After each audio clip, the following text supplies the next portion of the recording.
On this episode of That Was a Show, that Sybil Shepherd joke landed like a sack of potatoes. It's your first joke of the series, guys. Come up with something. Now, I will say, I'm impressed at how they pull off the freeze effect. Can we talk about how this is a physical effect and that they're all just standing still? What's that documentary about, is it Heart of Darkness? About Apocalypse Now? I feel like you could make a documentary about the making of this scene, interviewing all of these background performers. How funny would that be? Talking about how tortured they were, getting minimum wage to like stand perfectly still for 16 hours. I like Uncle Beano. I like his little outfit. I do too. I hate every food joke they make about him. I know, it's terrible. Oh, every line they write for him is garbage. Yeah, but as an actor, yeah, he seems very likable. Oh, I love Uncle Beano. And they treat him like shit. His character is just fat jokes. I know. He's an Uncle Buck type. Cold open. We grew up during peak sitcom, Seinfeld, Friends, The Fresh Prince. But those shows were diamonds in the rough. This podcast is not about those diamonds. It's about the rough. Some sitcoms were briefly popular in their time. Some were canceled almost immediately. You probably won't recognize most of these, and you'll ask, that was a show?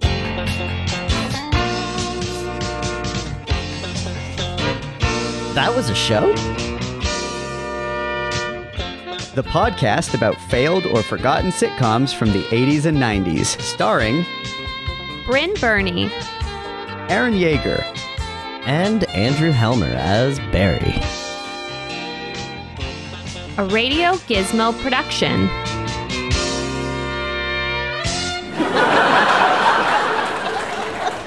Welcome, everybody, to another exciting episode of That Was a Show. Brynn, why don't you go ahead and introduce us to Out of This World? Wasn't this another in our series of That Might Not Suck? Okay, so this is going to be a loaded explanation here. Yes, it was intended to be keeping in that theme, Barry. It's a show that I remember watching as a child and enjoying and fantasizing about what it would be like to be like this main character. I saw myself in her. She was a skinny little blonde girl with an overactive imagination. Turned out a lot of other young women my age had the same feelings, and it was very popular amongst people in our age group. And many friends of ours, personal friends, and lots of our new friends, fans of this show, requested specifically that we cover this show Out of This World. So I was happy to oblige. And I'm going to offer right now a trigger warning to everyone out there who was very excited for us to cover this show. We are not going to be that kind to the show because it turns out what we thought we remembered was not reality. It's fine. It's okay. I just want to add a note that this is episode 15 of our podcast. And thus far to date, this is, with heavy air quotes, the most successful show we've reviewed so far. That's true. It had 4 seasons. Yes, 96 episodes. And I think generally speaking, we kind of decided that it was fine to be part of the forgotten category. Yeah. Yes. Absolutely. And those of us who have a special feeling about this show have also forgotten it because... or just we're too young to realize just what was happening in this show. It's funny though, because I remembered this, but not until we started watching it. So Out of This World was created by John Bonney and Bob Booker. It aired on NBC from September 17th, 1987 to May 25th, 1991. It was originally slated in an experimental sort of time slot. It was a 7:30 p.m. show, sort of as an attempt to compete with other networks' game show programming. There were a few other shows that were sort of in the same mix, but ultimately it was panned by critics, so they shoved it off to the weekend. And that's why it had such a long life because people probably sort of forgot about it and it was only young children watching the show. When did it air on the weekends? Like Saturdays? I don't know. I couldn't find that info. I think This it feels was like a Sunday evening to me. I feel like it's kind of a midday show, kind of like what later Saved by the Bell and all of the other things became. I mean, look, they're paying Burt Reynolds money. I mean, it couldn't have been that unsuccessful. Yeah, well, you know, it's just the critics didn't like it. It was a fantasy sitcom about a typical American teenager, Evie Garland, played by Maureen Flanagan, who just happens to be half alien. She lives in California with her mother, Donna, played by another Donna, Donna Pescow. The series kicks off with Evie's 13th birthday, where she learns that her absent father, Troy, is not a spy as she originally thought, but is an alien living on a planet called Antares Prime. She's given a gift of a large magical crystal cube that she uses to communicate with him. And as Barry mentioned, he's voiced by Burt Reynolds. Damn straight. She also learns that she has a supernatural power to freeze time. The series follows Evie as she navigates life as a 1980s teenager and struggles to hide her secret and deal with her new powers. She later develops other powers, including something called gleeping, which is basically the Force. And, you know, she floats in the air randomly. There's just a lot of craziness. Okay. All right. Good summary. So right off the bat, one of the things that I noticed about this show is that there's a lot of jokes that don't quite land because they have like weird little logic problems, or, I mean, some of them are offensive, but some of them are just kind of, they just dump in there and disappear, and it doesn't really make sense. And a perfect example of this is the very first opening of the pilot episode. The very first thing we hear in this show is Evie's alone in her bedroom, and there's a knock on the door, and she asks, "Who is it?" And we know from the premise of this show, going into it, that she's an only child with a single mother living with her. So there's no one else there except her mom, yet she asks who it is. And then the mom makes a joke in a typical like one-liner fashion that she's Sybil Shepherd, which we've disputed this. I don't think that's funny. I don't understand how anyone who's 13 would find that amusing. You guys might dispute this. She was a big star. It would be like, it's no different than saying, hey, who is it? Who the fuck's big now?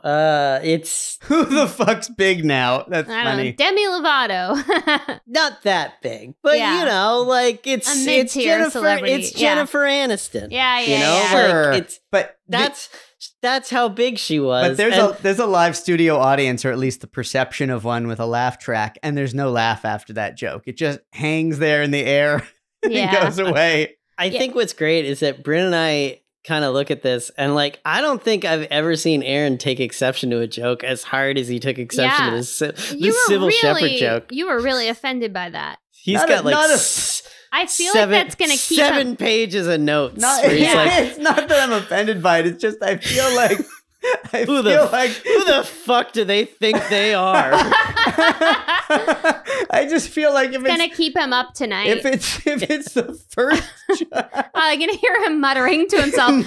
Fucking Sybil Shepherd. God damn it! He's terrible. Joke writing.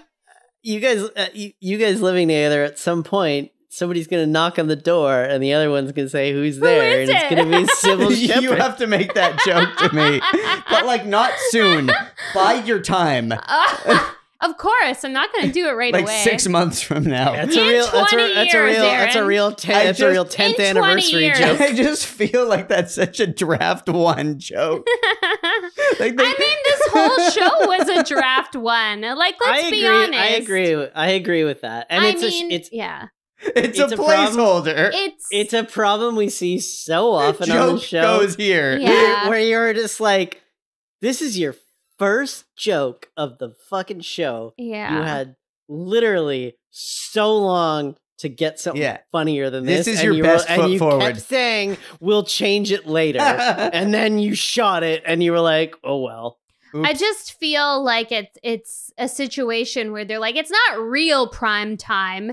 It's only 7:30. We're just going to phone this in. So I nerded it up and I checked the nights. Of course you did. So it started on a Sunday night, which was sort of a nice prime time gig, 7:30, probably competing against like America's Funniest Home Videos or something. 2 weeks of fairly poor ratings, shipped it off to Saturday nights, stayed there the rest of its run. Saturday nights is where nothing good has ever aired ever.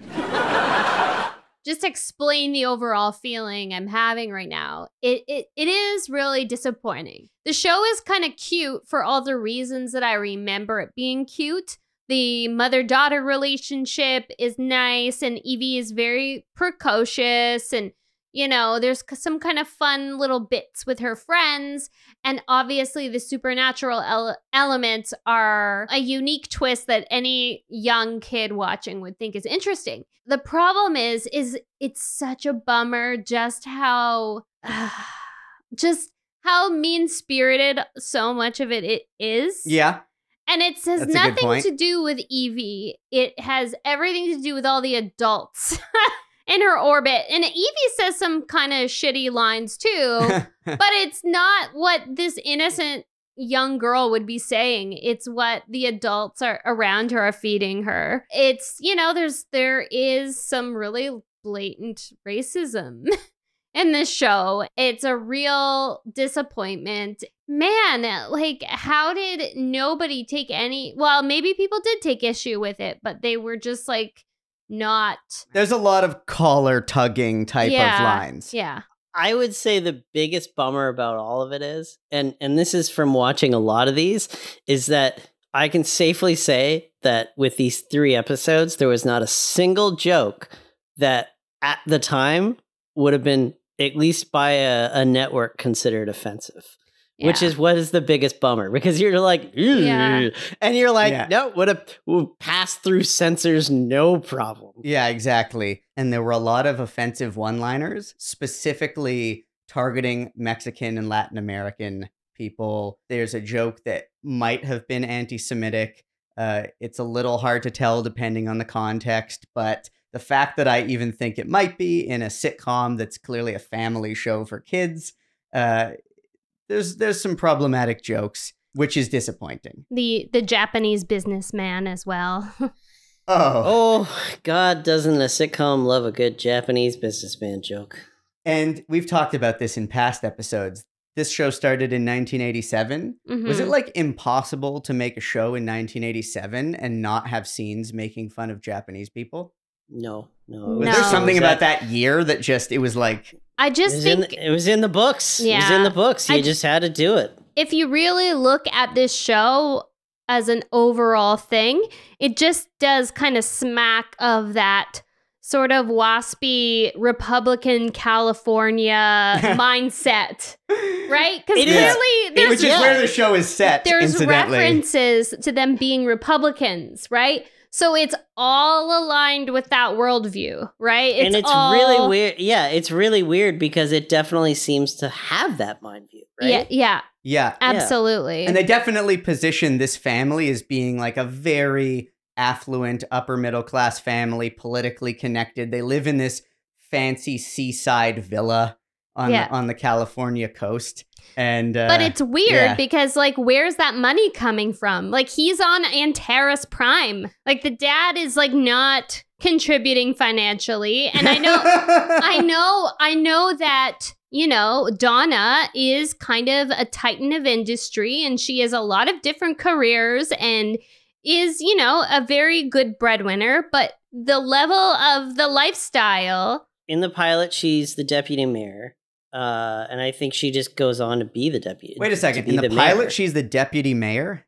Yeah, because he's talking to her about their re-election campaign. Okay, so this is so weird because when I researched the show... She ran a school for gifted children, but she could also be the deputy mayor. There's a lot of people who do double duty. Not in the pilot and not in the last episode. Yeah. So not in the last episode, she's the mayor. Yes. In the second episode we watched, which is from the 3rd season... I had no idea what her Yeah, fucking so job what I was. read is it's that very confusing. Even all said she was a very hardworking woman. yes. What I read is that at the start of the series, she runs a school. And so maybe that wasn't the case in the pilot, and maybe that happens later in the first season. Yeah, that could be a second episode. Then she runs a catering company, which is something that we never saw in any of the episodes we watched. And No, then, but every sitcom person runs a catering company at some point. And then apparently by the end of season 3, she becomes the mayor. And so for the end of season 3 and all of season 4, she's the mayor. Okay. That all tracks. Bottom line, she's ambitious. And she has a lot of time to work because she has an absent husband that she's still in love with, even though he has not been around for her daughter's entire life. Ooh, No. Troy gets off pretty easy on He this does. leaving Yeah. the planet. It Everybody just is sort of wild. we understand. Yeah. everyone thinks of him so fondly. In the first episode, when Evie is introduced to her father, who is an alien, who in a cube and whatnot, In a cube and whatnot. and so at some point, I kept expecting the joke to come from the mother, being that she's glad to finally realize he actually was an alien and not just lying to her. Because, why did she take his fucking, why would she take his fucking word for it? I know. Right, because if he looks human and the daughter didn't develop powers until the 13th I know. birthday. And he sounds like Burt Reynolds, so just funny. assume he's Burt Reynolds. But to be fair, I don't know if either of you noticed, and this is something I remembered from the original series, like when I watched it originally. There is, in the later seasons, in the theme song, there's a little backstory presented where he's shown giving her a necklace and saying goodbye, and there's a whole weird presentation of him leaving Earth. So obviously she knows he's an alien. It could be an elaborate lie to support that whole thing, but I don't know if they could fake that. No, you're right, because this starts in the second episode. The second episode, the credits have the full backstory through pictures of their relationship, and then him leaving Yeah. Earth. By the way, but in the first episode, they're not there. Yeah. By the way, I should mention that for this episode, we watched the pilot. We watched an episode Premiere from of season 2. 1. Three. Premiere of season 3. Oh, sorry. Yeah. Season 3, and then the final episode. And the reason I chose those episodes were because they were sort of falling on Evie's birthdays. Okay, so I was wondering if you did that on purpose. Yeah, no, I did it on purpose because I sort of had this feeling, and it was sort of confirmed that with each birthday, there'd be more tomfoolery, and there'd be, another kind of power revealed, and because she's hitting another milestone. And that was pretty much true. That kind of is what happened, because uniquely, this series was longer running than other series that we've covered. We were able to sort of span a longer period of time, and it was kind of funny because we went on a journey. Quite a journey, because we were like, oh wow, so-and-so's hair is really different, and who is this guy, and why is this his job now? So it was kind of a funny viewing experience. Awesome. Yeah. I love it. I love this part of it. For sure. I guess, I don't know, should we talk about how, Burt Reynolds, refused to even show his face? Show his in the face. show? Not only show his face, but he never wanted credit for his role. I'm going to differ on that, in that I think it was widely publicized that he was the voice. He is doing his regular voice. I think it's a cute Hollywood thing. Him doing a cameo. I really don't think it was I don't want to be associated with this. I think it was... Okay, well... It was so widely known that he was Burt Reynolds. So I read that he did it as a favor, right? Yeah. And he's like, I don't need my name in the credits. And he was at that time on the show Evening Shade, which was a very popular sitcom. Might be worth checking out later on. Anyway, sure. So he was on Evening Shade at the time. And yes, Barry, I get it. Everyone knows that it was Burt Reynolds. But also, like, is that just his cover to, like, not upset people, like, in the industry? You know, my thought was, sure, Burt, okay, like, sure. I don't know. You see these kind of uncredited things from time to time. I always think of, like, Gary Oldman in Hannibal, where he's basically the second lead, and he just says, like, I didn't think my name being attached to this I thought it would be more distracting from the people who deserved it. So, like, I like that, you know? And I like, it's so clearly Burt Reynolds with his distinct voice. Yeah. And I guarantee you he gave interviews for it when it was airing. And do you think that outline was actually him? No. I think that was a body double. So in the final episode, what turned out to be the final episode, there was basically this hologram in the shape of Troy that came down to Earth to hang out with Evie and Donna. And he's just basically a black silhouette with stars sort of haphazardly. Yeah, there's some line about how the like particle transmitter or whatever malfunctioned, so you can't fully see him. He's just sort of this outline. Yeah. It's actually a super original effect. Like, I'd never seen quite that look before. Yeah, but I was definitely going to ask you guys if you thought that was a body double and not actually Burt Reynolds. Yeah, he never showed. No, guarantee you, never did a day on set. He was not that tall, so I suspect it wasn't Burt Reynolds. Oh, okay. He wasn't that much taller than Evie, as I recall. Only a few inches. Like, but Burt Reynolds was a tall guy, no? Like, yeah, he's like 6'1". Yeah, I can't say I'm an expert, but yeah. Speaking 6 inches of that was mustache. Speaking of aliens and of other cultural references and cameos, there's a line in the pilot where the mother's explaining about the experience dating the alien father to Evie.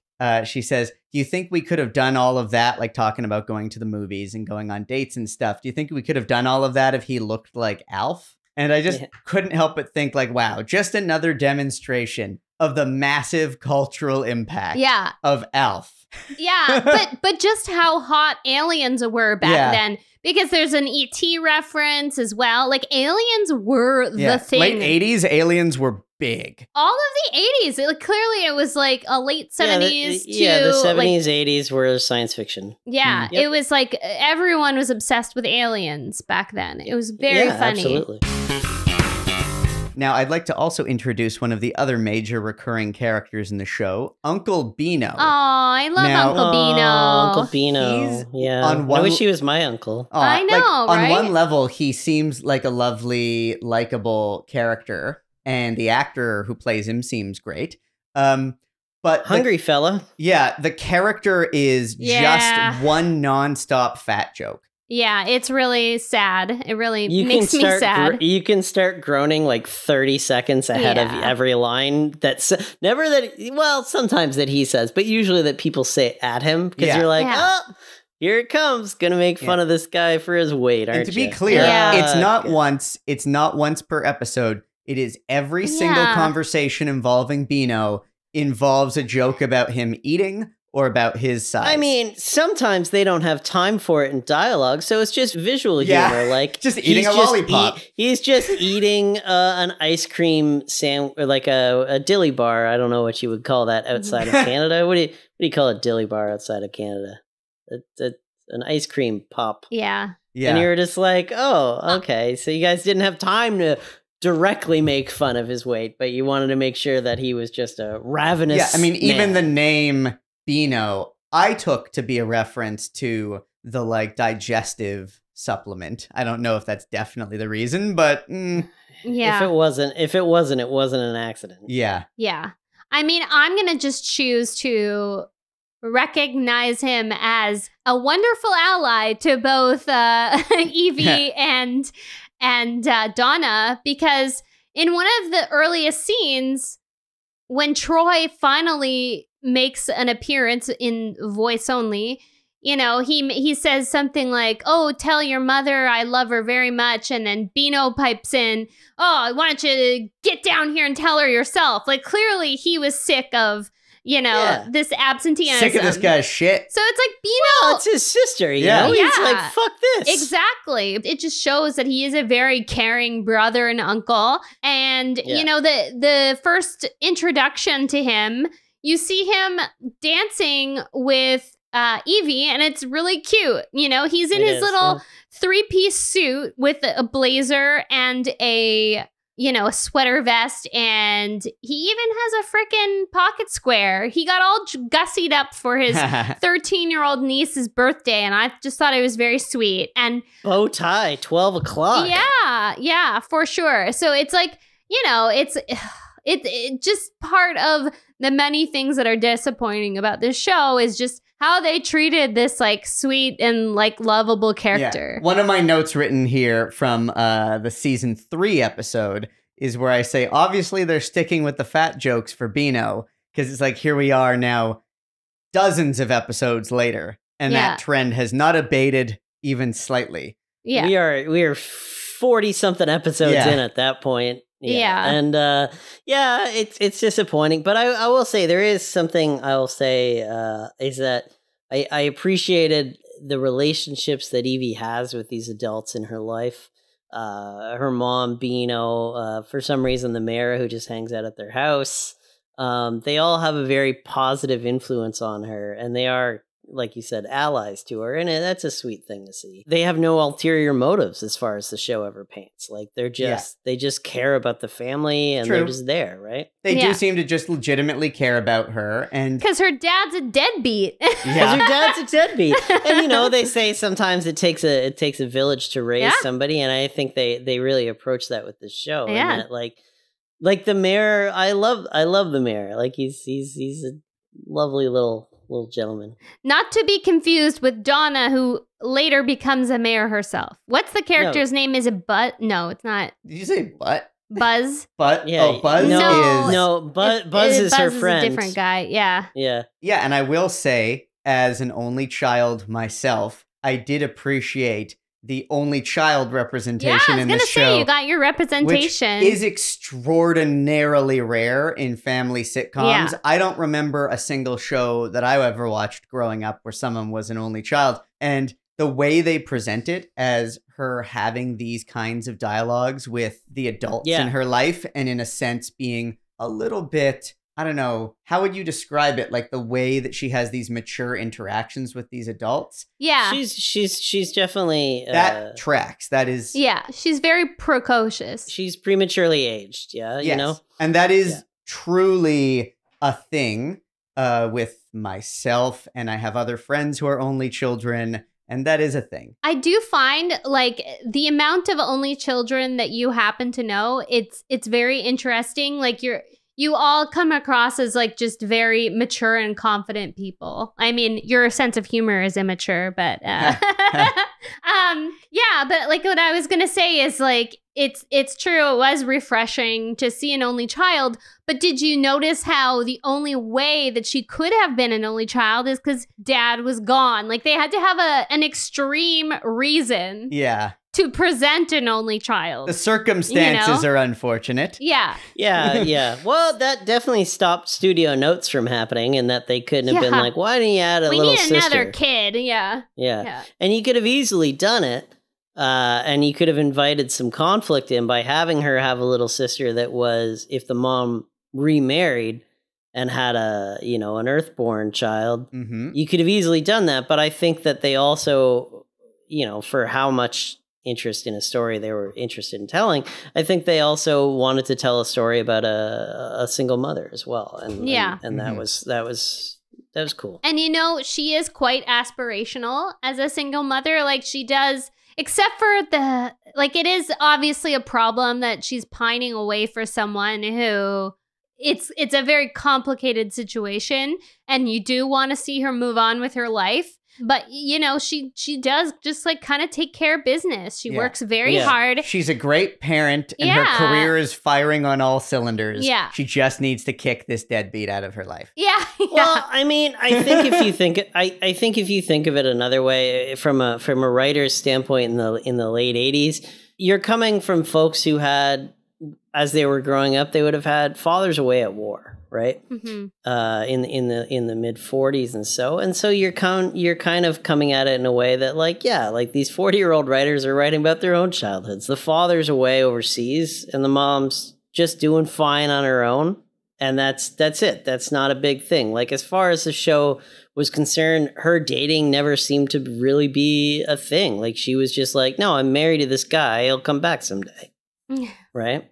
That is the way it comes across. And actually, there is a reference to him being in some. Is it Antarian? Is that what he is? Antarian. Yeah, there is some reference to him being in like the Antarian Air Force. Yeah.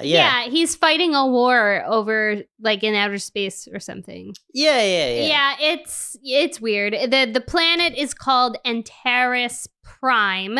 So by virtue of that, Evie is half Antarian. Damn straight. But Barry, you might be onto something with this whole like he's away at war scenario. Yeah, maybe that's what they were trying to show through this whole silly they should have. I think they were. They should have built that up better if that's the case. I think they were, but on the other hand, I think it's also, I don't know if it was even intentional. Like, I just think it's like every writer's really just kind of picking apart their childhood anyway, in one way or another. So, yeah, I mean, I think, but I don't think anyone thought of it too deeply. I feel like all these things that have come out are like on the subconscious and unintentional, and it's just kind of comes out whatever they're thinking, which explains a lot of the terrible culturally insensitive and racially insensitive things that are said as well.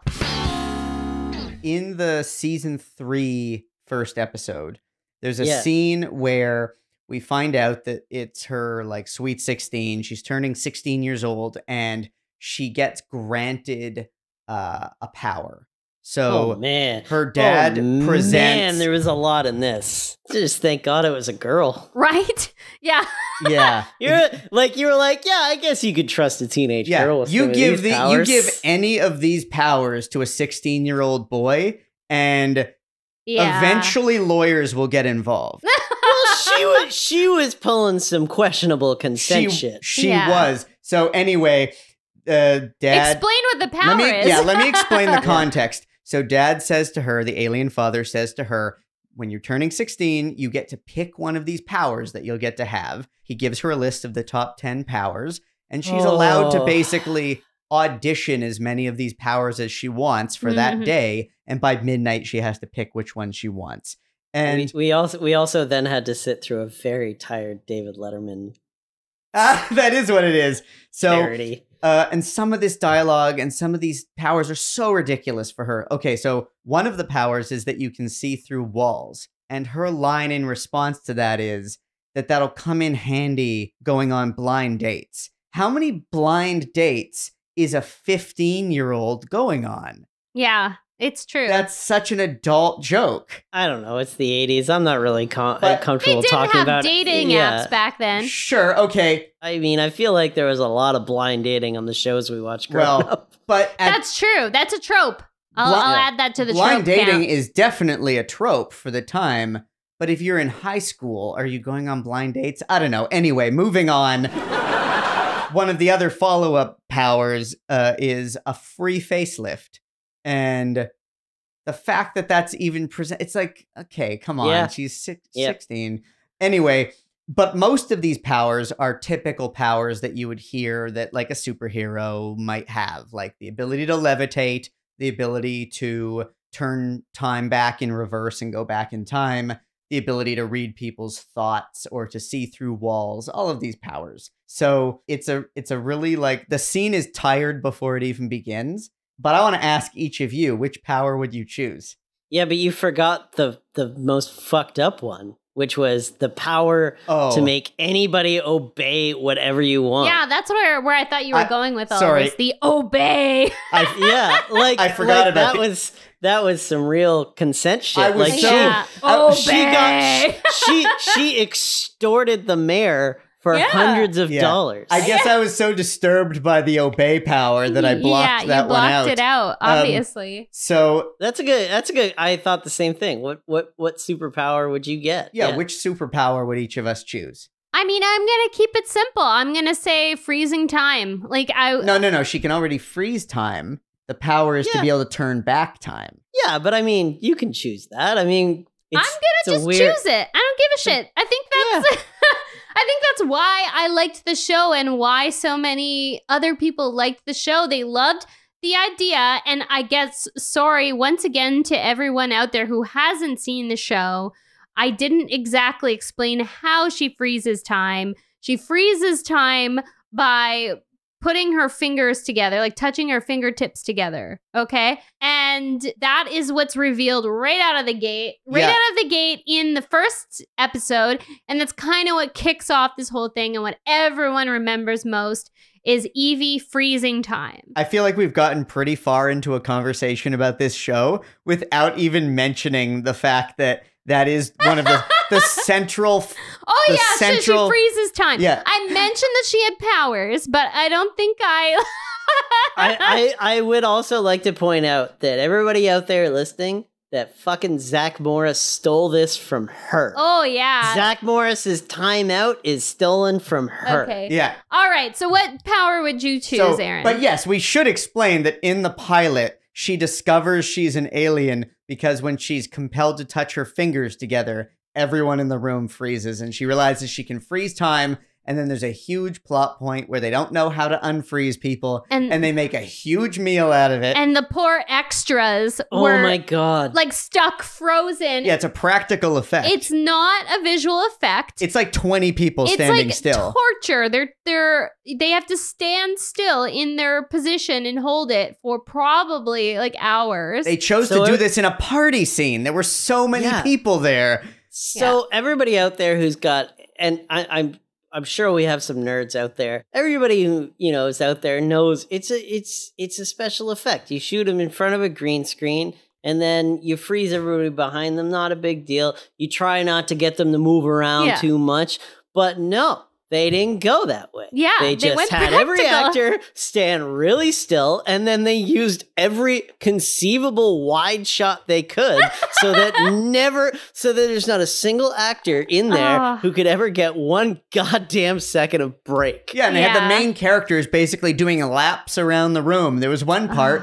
where they walked over to the kitchen, and you're like, okay, good. So now like they're done with that effect, and they can kind of take the conversation to the other room. No. They loop right back there, and they're right back walking through this crowd. And then they go to the kitchen, and you're like, "Oh, good, thank God." They're, and then they have one poor kid in there who's standing still, and what kind of child labor laws are we working with here? I mean, then they go back in. They go back in for the third act. They're like, all right, let's go hang out with the extras. Yeah, we were watching it together, and we were all getting very anxious. We were like, what's going on? And we were like trying to pinpoint. It was very distracting because we could see some of them breaking and people sort of like shifting their way. And it was just very, very distracting and hard to watch. Well, I made a reference when we were watching it together that it was like you could do a Heart of Darkness style documentary, like with the movie Apocalypse Now, like the making of Apocalypse Now, on what the background actors went through in that scene. Yeah, absolute torture. We should just like hunt everybody down that was in that scene.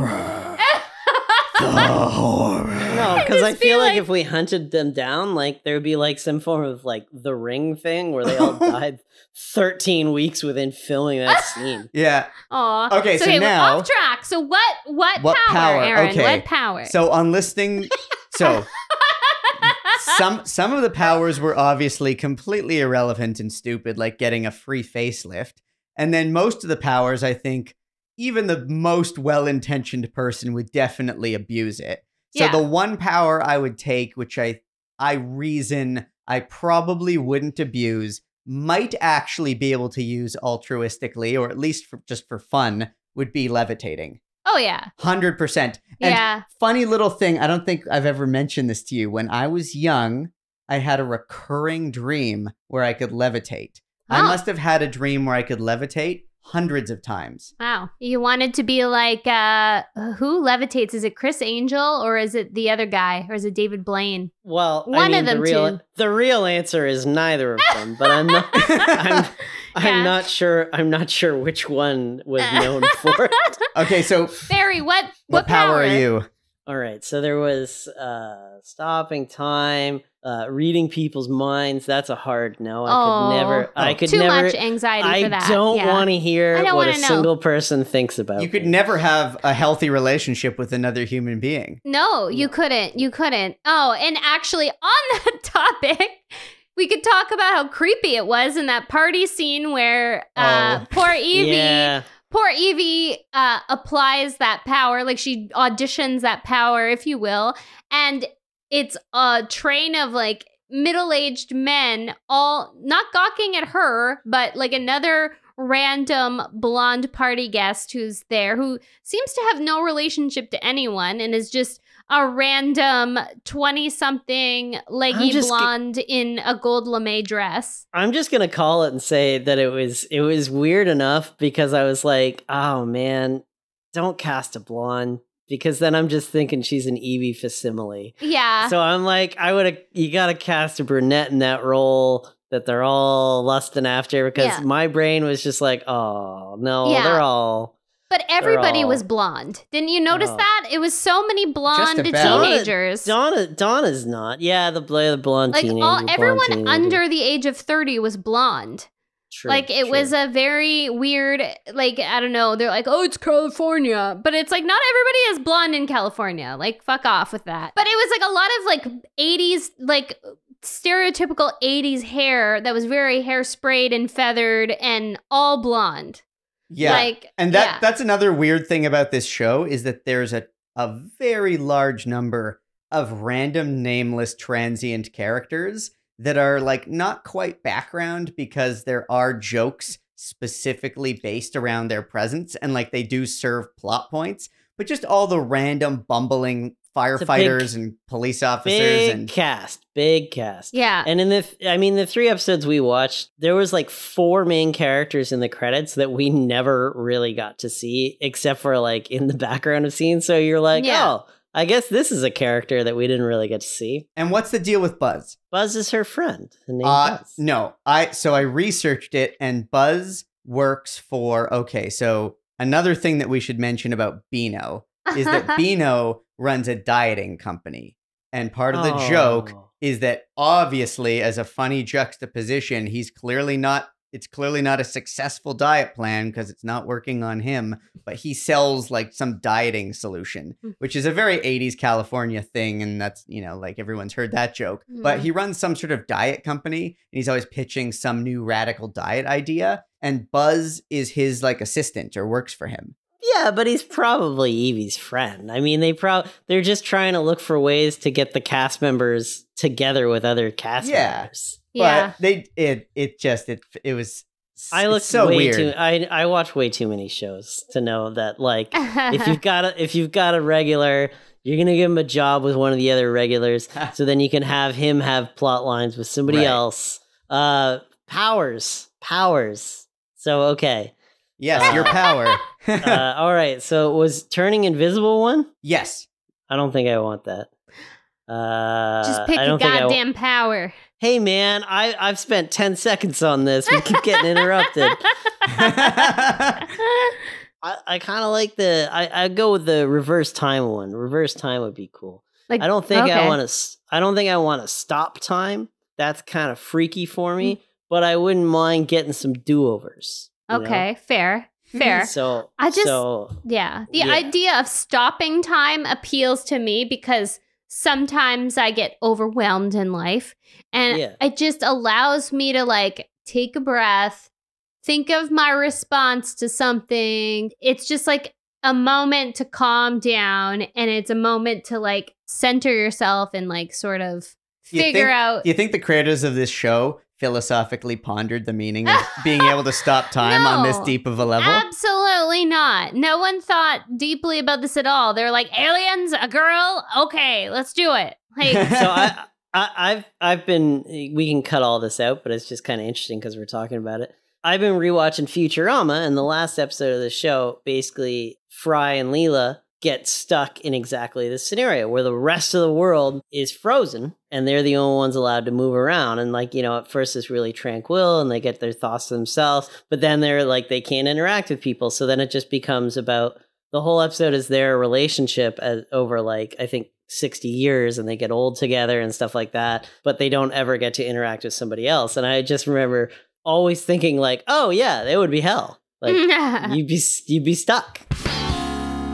You brought up the 80s hair and styles. So the boyfriend's hair and his rolled up suit jacket sleeves. Oh yeah, that's maximum 80s. Maximum. This guy was great. Totally. Yeah. There's a lot of iconic maximum 80s fashion and decor, which it doesn't make up for all the shittiness of the series, but it helps a little bit. Like it gives you like a little bit of, you know, Yeah, it's joy. a fun little watch. Like I loved the like Evie's room from season 2 on. Like the color palette is just everything. It's like jewel tones. Like it is like everything you want out of like the 80s. And like the costumes, the hair. It's all very 80s, but not in a gross way. Like it's kind of like in a pretty authentic way. Yeah, in a normal. Yeah, like Evie herself never like her hair never doesn't fall to the bad trends. Like she still manages, you know, it's pretty 80s, but yeah, hair looks pretty good. Speaking of like other 80s things, the theme song of this show was very iconic. It was definitely something that most people who do remember the show remember very vividly. And why don't you tell the listeners what that song is? So it's the song Swingin' on a Star, or Would You Like to Swing on a Star, whatever the fuck it's actually called. Anyway, it's actually a Bing Crosby standard from the 40s that was revamped for this series. And they basically rewrote certain lyrics to like add in alien. Yeah. You'll be happy here on Earth. And then they added this obnoxious sort of, Whoa. Oh, the whoas are the worst. It's like, okay, so in the chorus, it's like, would you like to swing on a star? And yeah, the whoas are really, really prominent, like way too prominent. They're not like a subtle little thing in the background. They're like a mixed in main portion of the song, and it drives me nuts. I couldn't, like, I would cringe every time I heard it, you know? Like, y'all remember it? Y'all remember in Teenage Mutant Ninja Turtles 2, that song that is just like, oh, it's that. That was like definitely a trope of the 80s. Whoa. Barry, you brought up how like Burt Reynolds' presence might have been a bit of a like joke style cameo, the way they're kind of keeping it secret, but it's not a secret. Did you catch the very meta joke in the season 3 episode we watched? I doubt it. Where Evie says to her dad over the communicator cube thing, she says that Lonnie Anderson is going to be on TV tonight. And of course, for those listening who don't know this, Burt Reynolds and Lonnie Anderson were married at that time. They were married and then had a very public divorce, and it was a whole mess. And they were like one of those like it couples back then. Yeah. So at the time that this show, at the time of season 3 of this show, it was like peak them as an it couple. Yeah. Oh, yeah. I feel like we sound super old for talking about watching this show, but it should be noted that, yes, it aired from like 80. Why am I so self-conscious of my age? I don't know. We're in our mid to late 30s, I know, we're guys. old folks. I call my age late mid. But yeah. I'm late early, so. It aired from 87 to 91. But it was shown as reruns constantly. Like, it was a staple of the early to mid-90s. I think, like, Family Network had it on a pretty... One of those... It was a heavily syndicated show. Very, very. Yeah. I mean, they came just shy of their 100 episodes, but I don't think that was the gold standard back then anyway. So I think this thing hit syndication pretty quick. Yeah. Ooh, the gold standard for comedy writing is the scene where Burt Reynolds' character falls down the stairs when he's there as this glowing outline. And the whole thing is like, he didn't fully materialize. He's the glowing outline. And then Evie says, do you want me to like take you to mom or show you where mom's room is or whatever? And he says like, I just traveled 3 billion miles. I think I can make it down the hallway. And then he tumbles down the stairs, and on the floor he says, "Help, I've fallen and I can't get up." Oh my God! Oh, that's another. Do you guys remember trope. that commercial? Of course we do. Of course you do. Of course we do. I've fallen and I can't get up. Anytime I see a joke like that, I just think of in The Simpsons where Roger Myers just throws the name placard at the guy who went to Harvard because that was the best joke he could come up with. Like, that's all I think of is these overly educated writers, and they're like, I don't know, what about a I've fallen and I can't get up joke? Kids like that. Should we talk about Bayo's involvement? Obviously, it's worth noting that several episodes, including the last episode, were directed by the one and only Scott Vincent Baio. Yeah, can we all enjoy that he added the Vincent when he was directing? Yeah. And this was probably during his Charles in Charge period. Like, he was like, Yeah, like it's 91. Yeah, he was a young guy. And he got to direct a bunch of episodes. Well, he was already in charge of our days and our nights, so... There's so many random transient characters, and as the series goes on, it feels like, it was kind of nice the way you structured this, Brynn, by choosing those 3 episodes.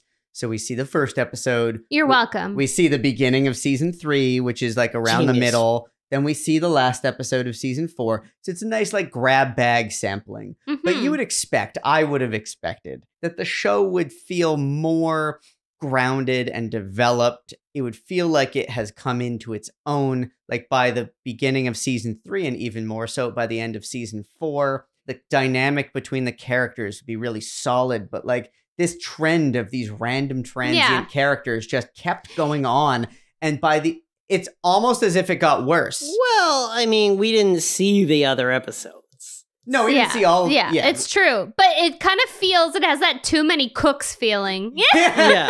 I would say that it, as the show went on, it distinctly, the more episodes we watched, the more I kept thinking, wow, this show just really never found its footing. Yeah. Yeah, it just keeps getting more confusing as it goes along. And yeah, by the way, anyone out there listening, if you haven't seen Too Many Cooks, do yourself a favor. After this episode, go on YouTube. Don't do it. It's so funny. Okay, I got so exhausted, though, from cringing at some of these jokes because it's like one after another. Aging, chiseled, waspy man lusting after random nameless blondes. And I'm just like, is this a kid's show? What is happening here? Yeah. Who's the audience for this? It's a bunch of people run wild making a show. And, I'm going to put it out there. I really do think people forgot about it. Like, I think the network forgot about it and didn't pay attention and let them just run wild with it. And it was like it was in a weird time slot. So everyone got away with so much weird stuff. It's like, it's a show that should have been a short-lived sitcom like many of the others that we have covered. But it wasn't. It was technically successful. It was forgotten by much of the public and forgotten by the network. That is my hot take. Alien Dad decides that it's a travesty that Evie doesn't have a birthday party planned. So he orchestrates a party for her. And at that party, there's this robot. And it looks like a prop from a 50s B movie. And I thought it looked like the fucking Rocky 4 robot. I'm just like, what is happening right now? Because I couldn't tell if it's supposed to be making fun of that kind of gag or if that was done in earnest. Should I be laughing at it or with it? I don't understand. I mean, yeah. I forgot about the robot. I'm not kidding about the Rocky 4 thing. It looked like the robot in Rocky 4, like not the same, but it's enough to make me go, okay, were robot butlers briefly a thing? Like not sentient robots, mind you, but did rich people own robot butlers. I think they did. Yeah, it's definitely a trope. It's a TV and movie trope. It's been all over the place, even to the point where recent shows set in the 80s have done it. Like Glow, that was like a little funny gag on Glow. The character that's supposed to be like Vince McMahon, basically. He has a robot. Right. A robot butler. But actually, the funny thing about that in Out of This World is that actually Dad jumps into the robot and is like, yeah, because he just wants to spend his birthday, birthday with her. He becomes the robot, which is really confusing because it's like a lot of the things that Dad is able to do, it's like, is he an alien or is he a ghost? A lot of the tropes that are used are like what you've seen in ghost movies, which were also very popular in the late 80s, early 90s. Yeah, he projects his voice or his essence into various objects or he becomes a parrot at one point. Yeah. There's just all these What are the things. rules? I did make that note. None. There are no rules to truly what is the standard for an Antarian alien. Yeah. Like, it's just, it makes no sense.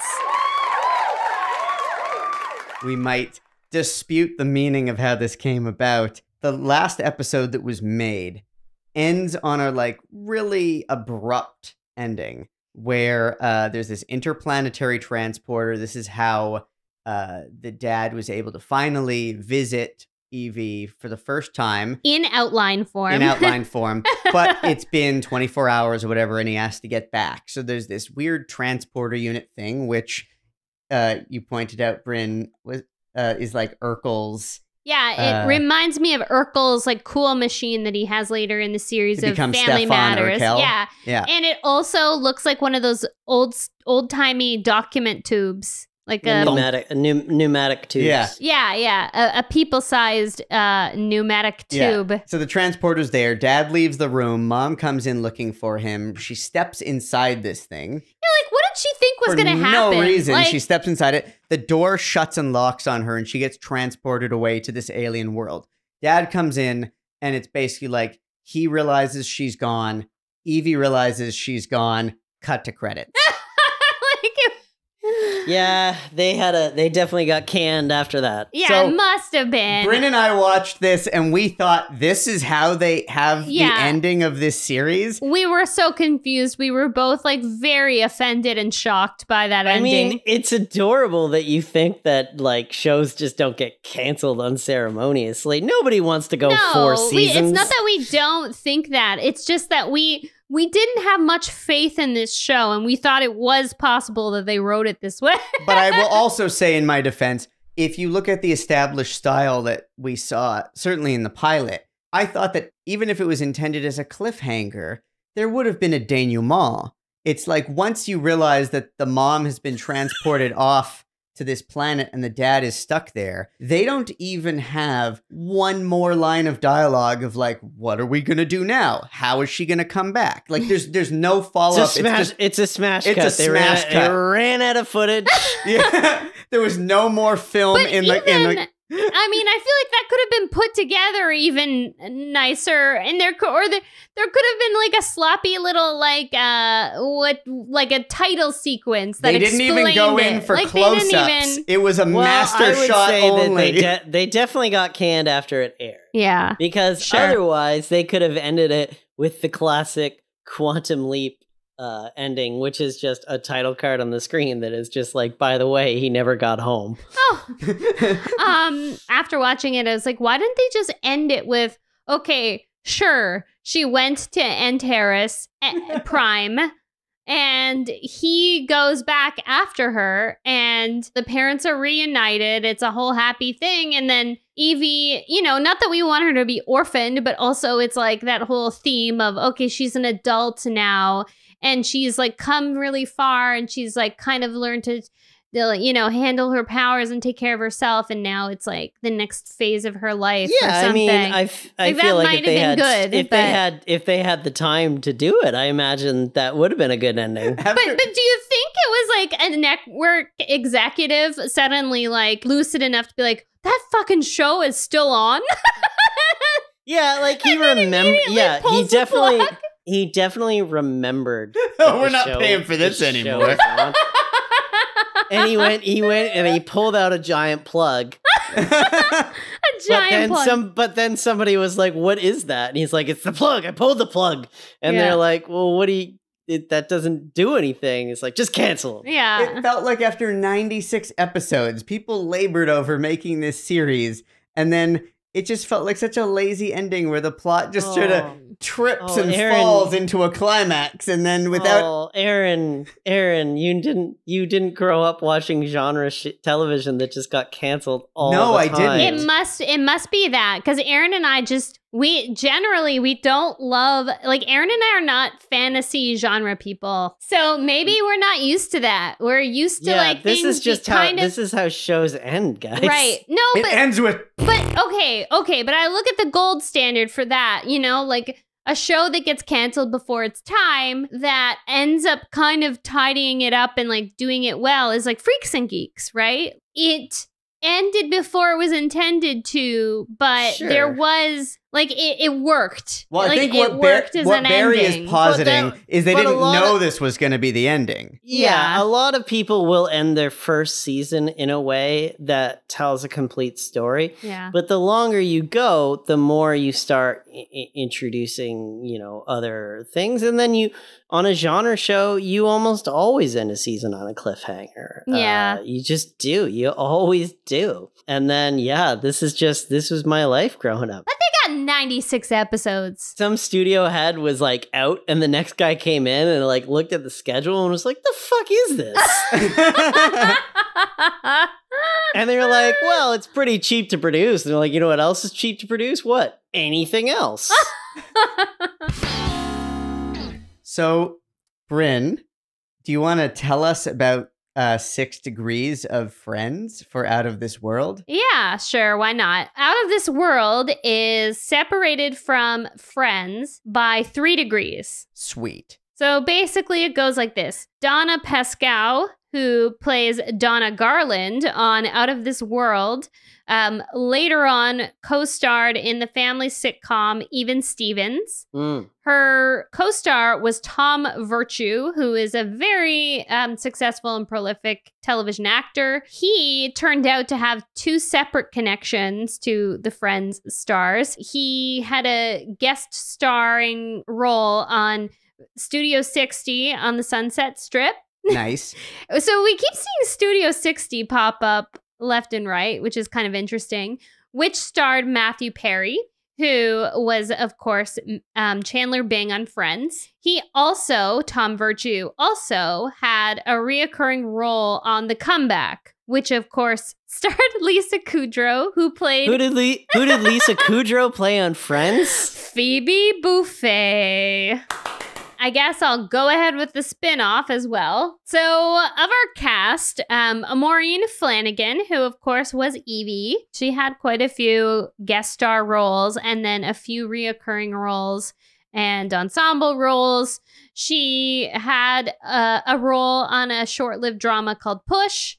She did 22 episodes of Seventh Heaven and had a reoccurring role in a short-lived sitcom from 2005 called Starved, which, if any of you all... Oh, yeah. Yeah. So it had Sterling K. Brown before he was, like, super famous. Donna Pascow, who, of course, played Donna Garland, Evie's mother, has always been a very prolific television and film actor. She's just, I always find comfort seeing her on screen because she's just like one of those actors that is like she's talented and she's just... Oh yeah, she's great. Yeah, she's wonderful. So basically she's gone on to do tons and tons of TV. She had a leading role on Even Stevens, which earned her 3 Daytime Emmy nominations. And most recently, she played Dr. Sharon Finkel on The Flash. Joe Alasky, who plays our beloved Uncle Beano,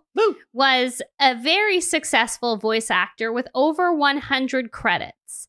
Actually, Out of This World was one of his only on-camera live-action roles. Which, it's extra horrible when you think of like how they treated his appearance.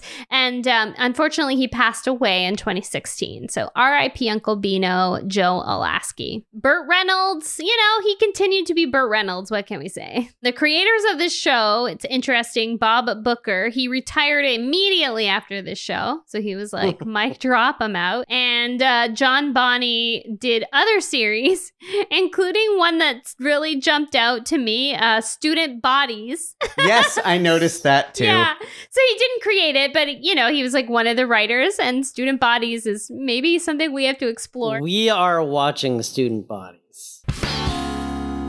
So, Barry, I'm a network executive in the mid to late 80s, and you're a TV producer. Pitch me out of this world. Okay, I've got it. Hey, Aaron, I've got an idea. Go on. All right, there's this show, right? It's got this teenage girl in it. Her name is Evie. She's got magical powers, right? Because her dad is a space alien. He's a space alien played by Burt Reynolds. His voice is Burt Reynolds. We don't ever see the guy. It's Burt Reynolds, though. She has all kinds of misadventures with her crazy cast of characters around her. And yeah, that's basically the show. Oh, okay. So you want to put this on the air? No, it's been on the air for 4 goddamn years. I want to take it off the air. Why is it on my network, Aaron? The show's been on since 1987, and we haven't even bothered to cancel the damn thing yet.